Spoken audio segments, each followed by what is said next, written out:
Nacido en Oviedo en el 61, es licenciado y doctor en Historia por la Universidad de Oviedo. Ha sido investigador y profesor en la Universidad de Londres y la Universidad Complutense de Madrid. ¿Puedo decir que tu maestro fue Paul Preston? ¿Está bien? Perfecto. No lo tenía aquí anotado, pero bueno. Sus líneas de investigación principales son básicamente tres. En primer lugar, el periodo de la Segunda República y de la Guerra Civil en España y las relaciones hispano-británicas en los años 30 y 40 del siglo XX. En segundo lugar, la historia del franquismo en su faceta interna y externa, así como la Segunda Guerra Mundial y la Guerra Fría en el ámbito internacional.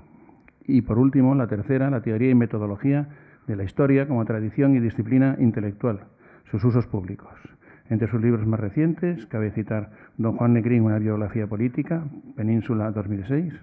La semilla de la barbarie, Antisemitismo y Holocausto, Península 2009,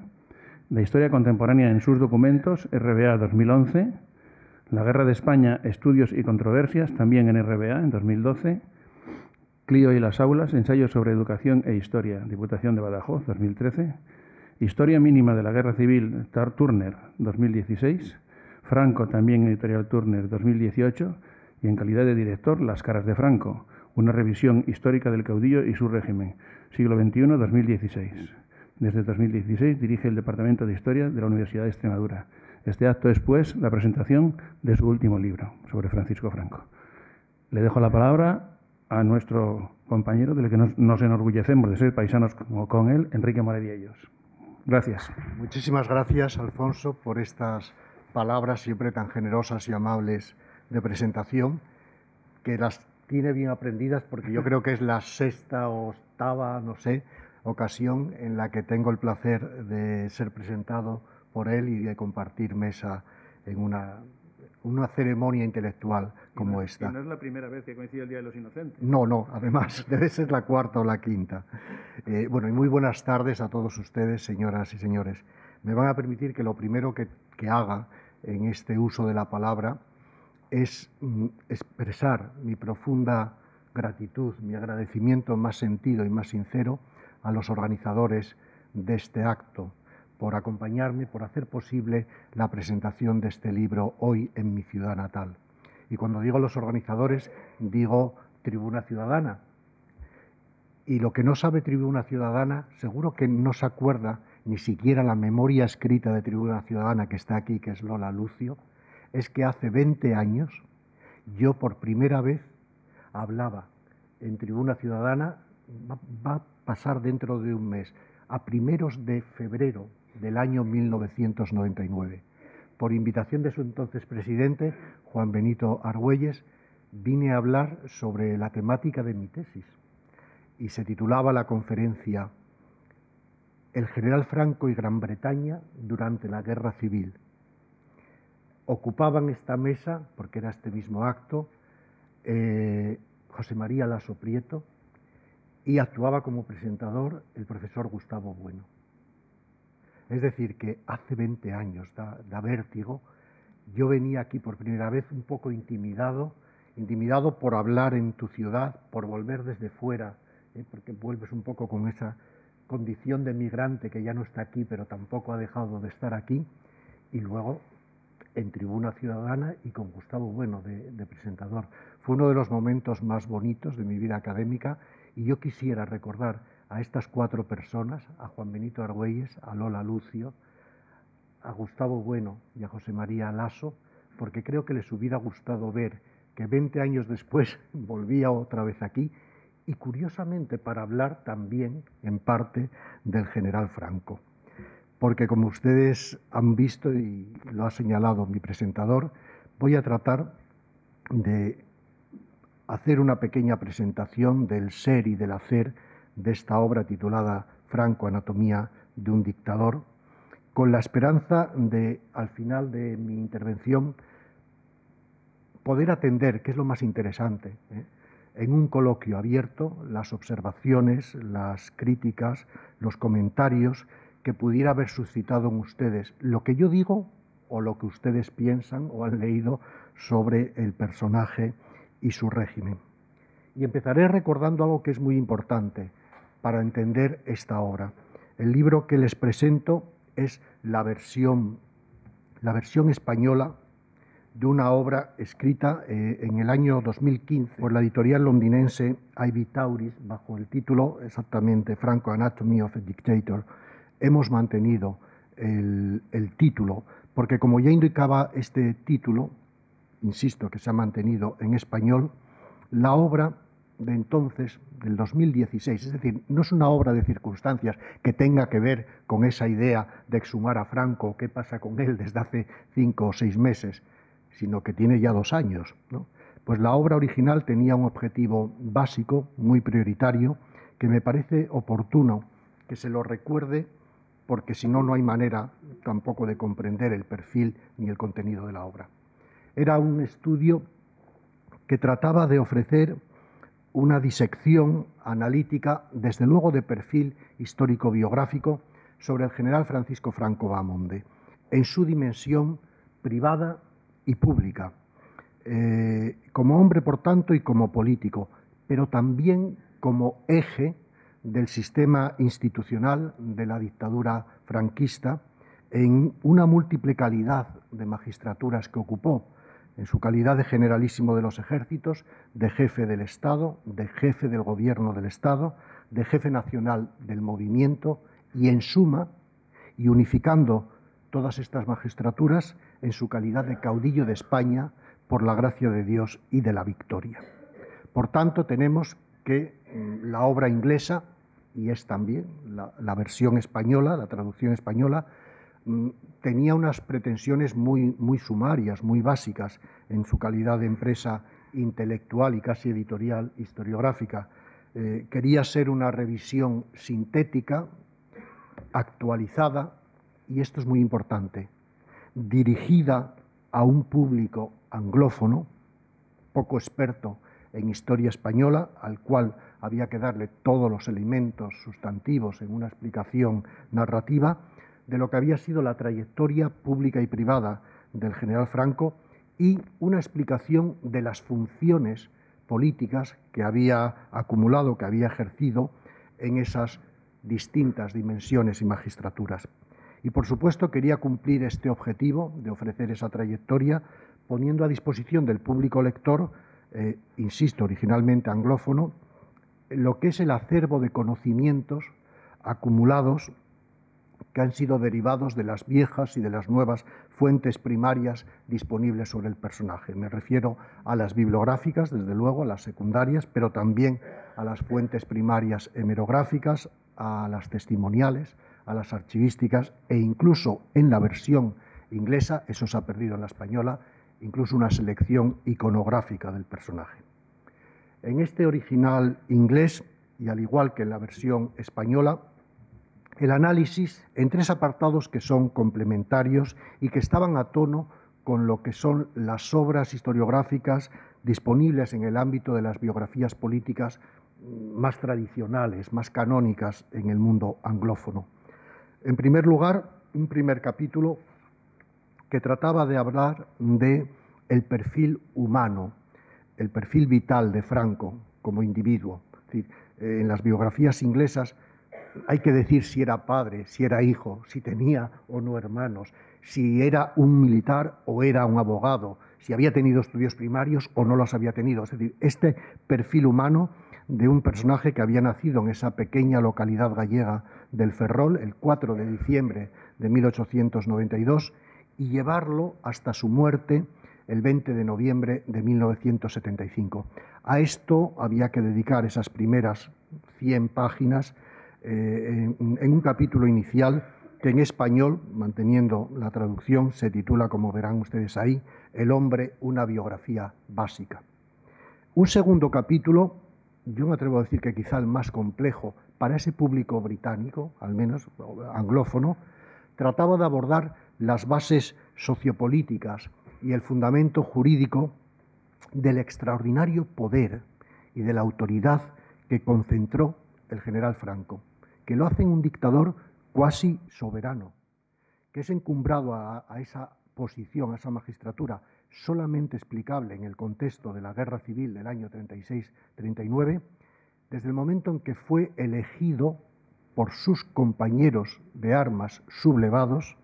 el 1 de octubre del año 36, fue elegido como generalísimo de los ejércitos y jefe del Estado. Y además, como dice el decreto constituyente, como depositario, cito textualmente, de todos los poderes del Estado, de todos los poderes del Estado, en una elección que no tiene límite temporal ni tampoco previsión de remoción ni de revocación. Esta es la temática de ese segundo capítulo que está titulado ahí, El caudillo, un dictador carismático. Y digo que es lo más difícil de explicar al mundo anglófono porque no abundan en esa tradición dictadores omnímodos que confluyen en su mano los tres poderes que en la tradición de Locke desde el siglo XVII están convenientemente separados para evitar que el poder corrompa al poder siendo poder absoluto, ¿no? Y finalmente el tercero de los capítulos aborda los caracteres definitorios, la naturaleza, si quieren, social y política y la evolución de ese sistema institucional que llamamos el franquismo. Un sistema de dominación política, institucional, por tanto, que fue configurado progresivamente desde el mes de octubre del año 36, por supuesto en el contexto de la guerra, y que siguió vigente en sus líneas fundamentales, a pesar de sus cambios evolutivos muy claros, hasta el mes de noviembre del año 75. Es decir, estamos hablando de uno de los sistemas dictatoriales más longevos, más duraderos de toda la historia contemporánea europea. No digo española, que también y desde luego, digo europea. Es muy difícil encontrar en la historia contemporánea europea, siglos XIX y XX, una dictadura que dure tanto tiempo con un único titular a la cabeza de la jefatura del Estado.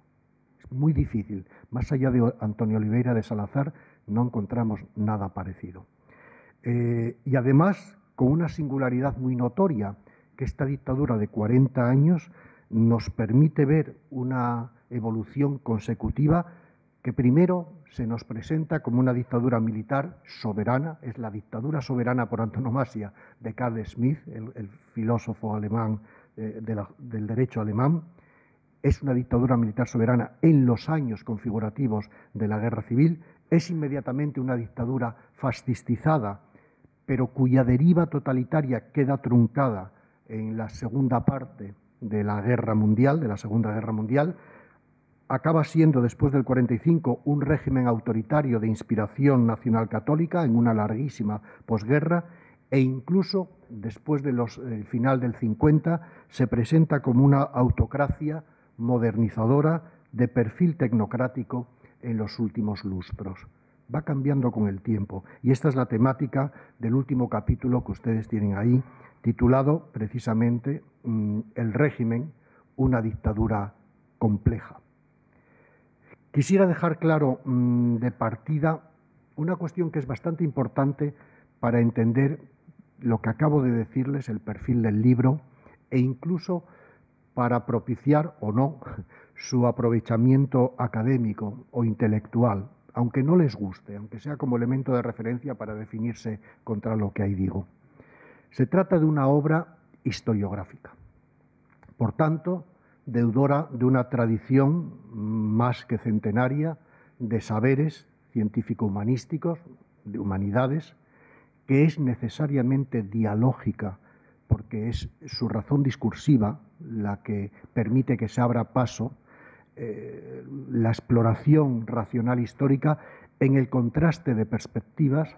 en el cotejo de informaciones y de conocimientos y en una pugna siempre eterna de interpretaciones y de lecturas de los fenómenos.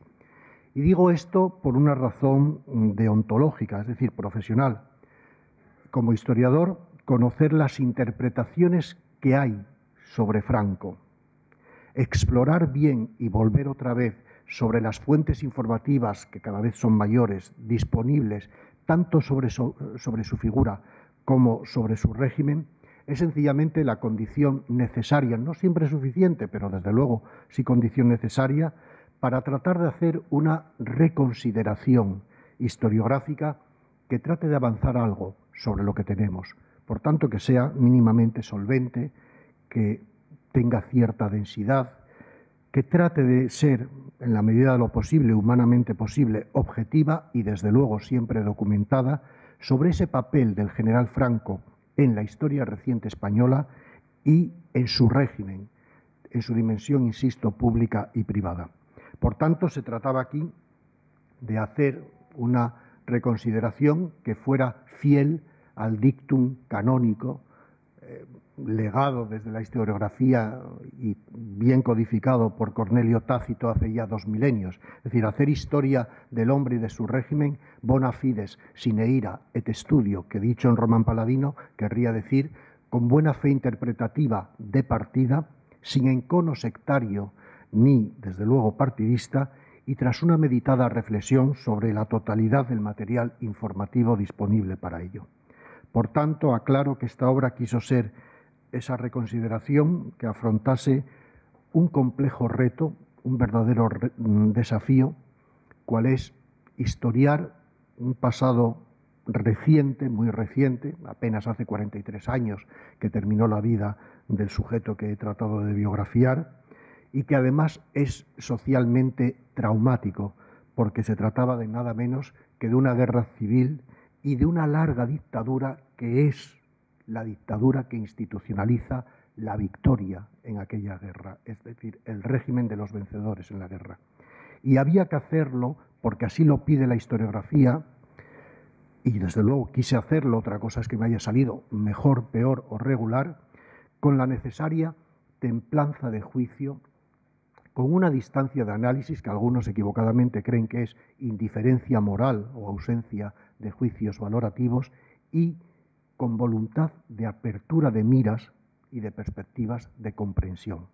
Esto es, respetando esas 3 características que son exigibles a todo oficiante de una disciplina, vuelvo a insistir, multisecular. Llevamos muchos años, más de 2500 años, con la tradición llamada historiográfica, que ahora se quiere científica en alguna medida y proporción y que por tanto no puede ser meramente propaganda más o menos sutil o edulcorada en sus propósitos. Es una obra que aspira a haber ofrecido esa reconsideración del personaje y de su régimen para tratar de comprender intelectualmente un fenómeno humano, sea el juicio valorativo personal que establezcamos sobre el neutro, positivo o valorativo,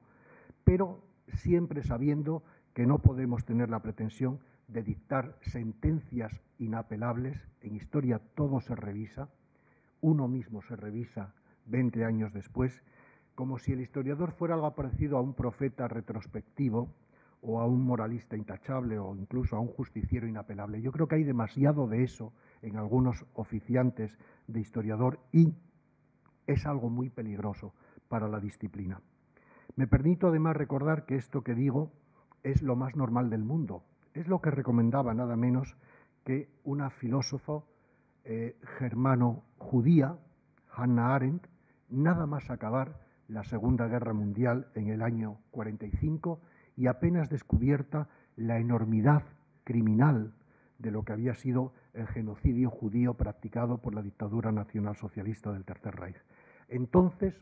superando su propia condición de víctima directa, Hannah Arendt es judía, perdió parte de su familia y ella se pudo exiliar, marchar a tiempo de Alemania. Bien, pues superando su propia condición de víctima afectada por aquel inmenso crimen, Arendt apelaba a lo que ella llamaba la necesidad de comprender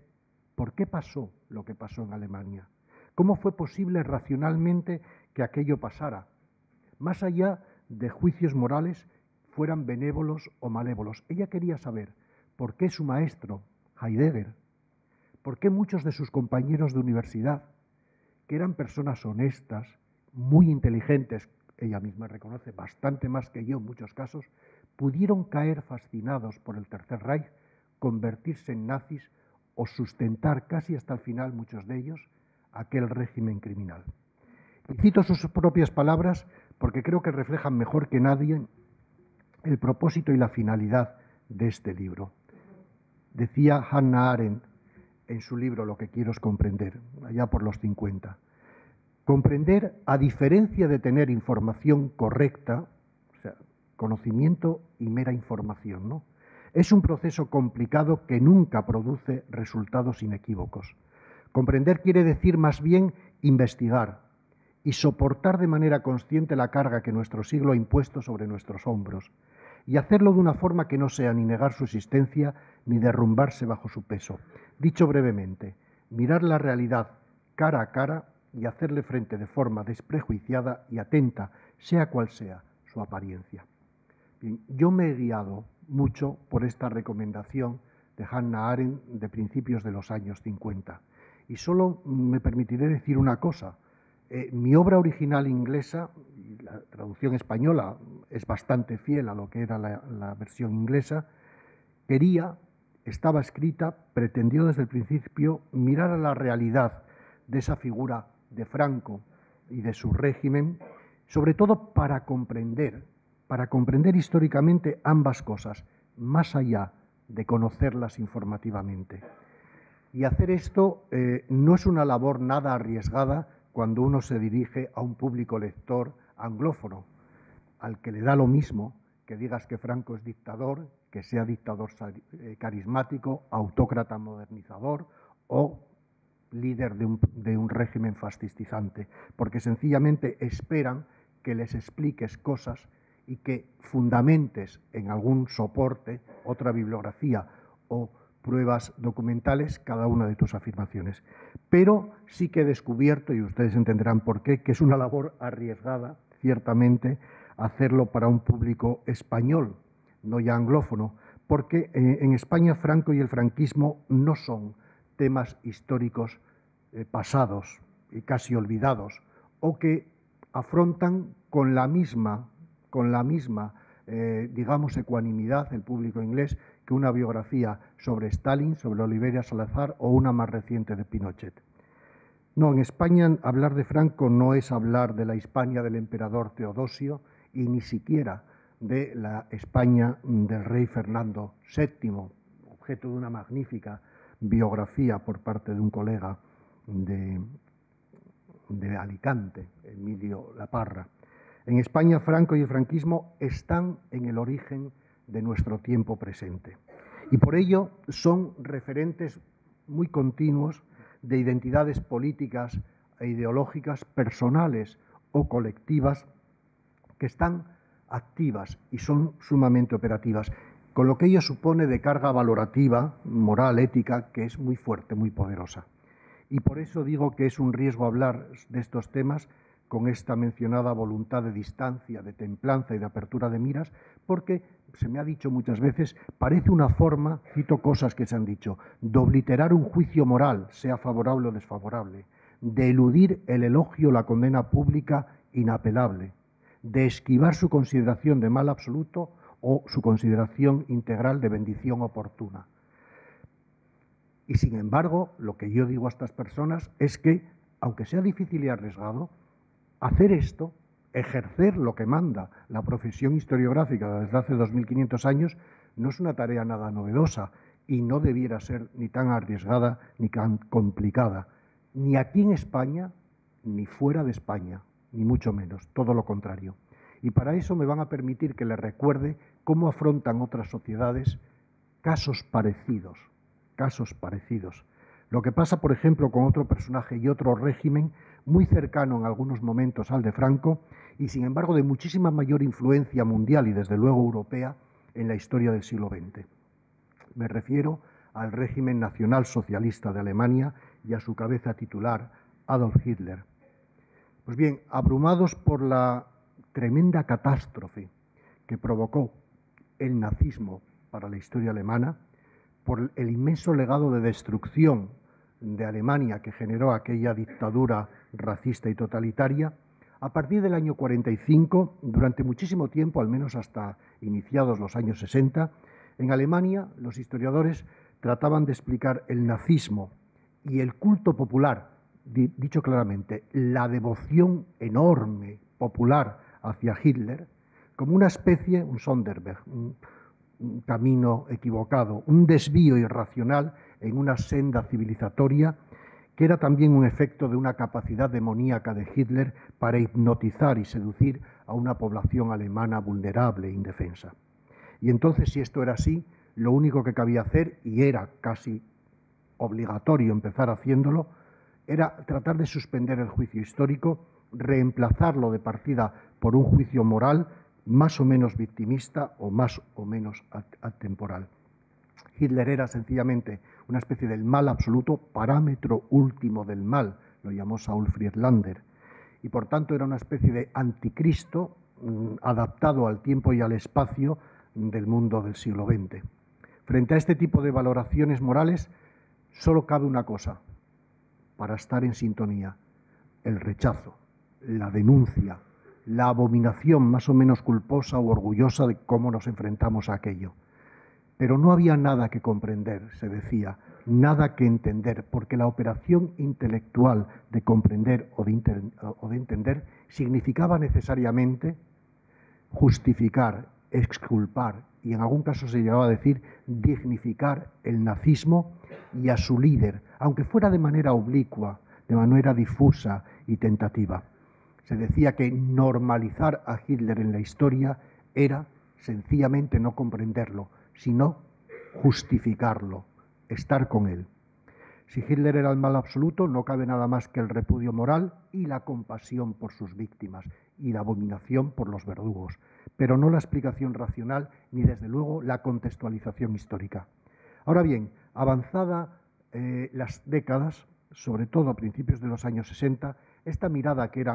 creo que era ingenuamente moralista, claramente acrítica y ucrónica, fue disolviéndose, sí que lentamente, pero fue disolviéndose bajo el impacto de nuevas miradas historiográficas que empezaron a decir lo que siempre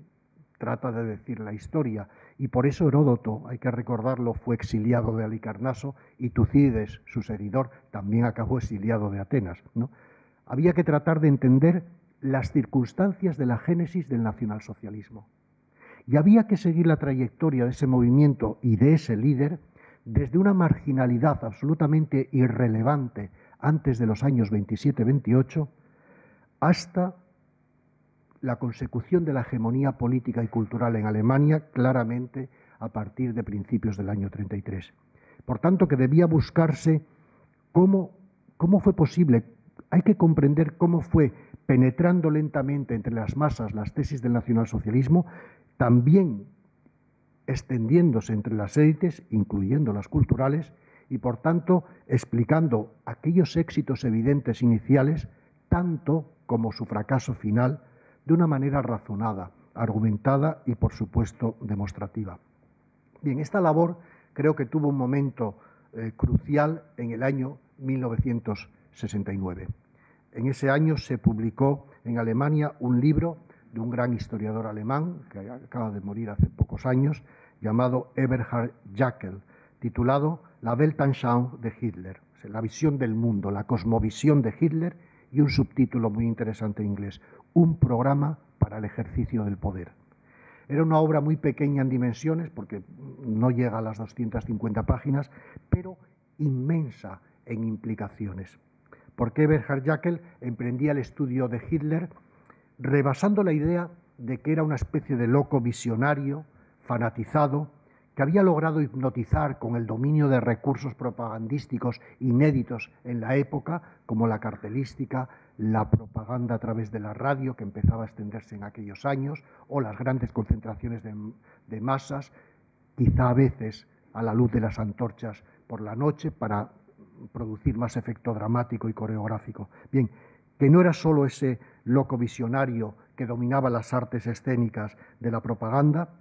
y que había así logrado hipnotizar a una población ingenua, honesta, pero vulnerable, seducida, pero por tanto casi irresponsable.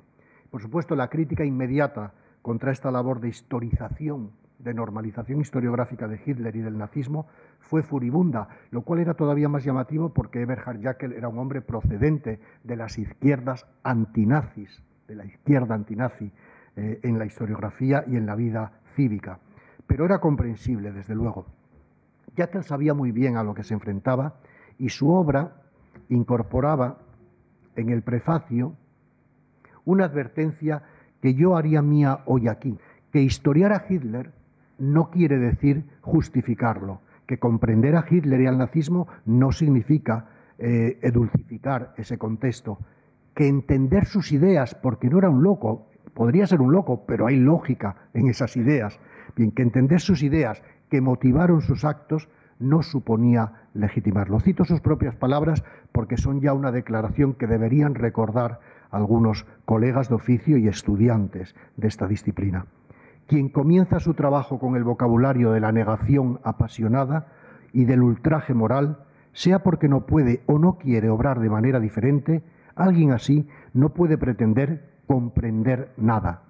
El odio ciega a las personas y en este caso anula el inexcusable debate histórico. Mi estudio parte de la premisa de que una presentación desapasionada de Hitler es suficientemente reveladora y hace superfluas las continuas declaraciones de horror hacia su figura. Quiero obrar sin esas declaraciones no en virtud de ninguna neutralidad moral, sino por respeto a la comprensión histórica. Me costó mucho trabajo en la población alemana, en sus medios de comunicación, en las élites políticas, en el universo académico y cultural del país, que se entendieran que esta mirada histórica, la que ejercía de nuevo con toda su fuerza Jäckel, era por definición crítica de esos fundamentos y mitos moralistas, de las simplificaciones maniqueas, monocausales, que pueden ser importantes en el año cero para Alemania, que fue el 45. Yo recuerdo aquí lo que le pasó también, se me ocurre, es una digresión, pero algo parecido pasó en Francia, cuando llega en el 45 la liberación y algunos historiadores dicen, vamos a estudiar qué pasó en Francia, que aquí la resistencia fue mínima, y ahora todo el mundo es resistente. Y el general de Gaulle, que sí que había sido resistente en el 40, dijo, Francia no necesita ahora, no necesita la verdad, necesita esperanza. Luego esperemos unos 20 años para reconocer que aquí resistente no hubo ninguno hasta que empezó el 44 o en masa. Bien, pues algo parecido pasó en Alemania y esta mirada más crítica, menos moralista, acabó imponiéndose sin complicaciones porque la razón histórica es imparable en sociedades democráticas, libres y pluralistas, afortunadamente. Y me permito también señalar que algo similar pasó en Italia, a la hora de abordar su pasado fascista y una cruda evidencia que la resistencia que gana a partir del 44 trató también en cierta manera de obliterar. La evidencia de que Mussolini había sido un líder adorado por millones y millones de italianos durante todo el ventenio fascista, con una muy limitada, muy relativa oposición doméstica e interior hasta prácticamente los últimos años de su dictadura, y en gran medida solamente activa a partir del año 41, porque Italia estaba siendo derrotada en la guerra mundial y la guerra empezó a hacer mella en la sociedad italiana. Enfrentados a la tarea de hacer ver que esto fue así, que en Italia opositores a Mussolini antes del 40